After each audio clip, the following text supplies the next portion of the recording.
Hi guys, so I am destashing a whole bunch of beads. As you can see, I have them everywhere.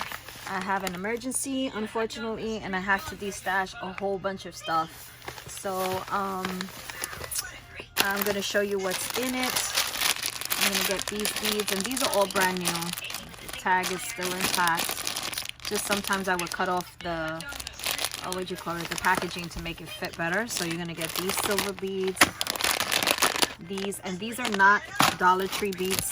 This is a trim, beaded trim. Got these little beads, another beaded trim. These gold beads. I love these. Mermaid, unicorn. I love those. Iridescent. Red, blue.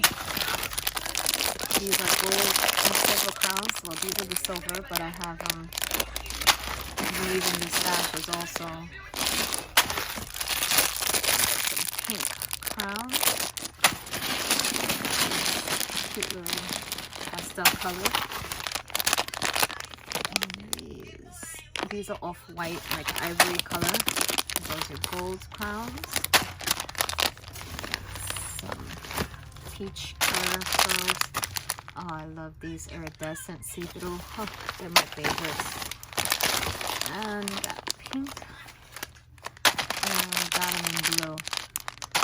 So this is lot number 1, and I'm asking for $15 plus shipping.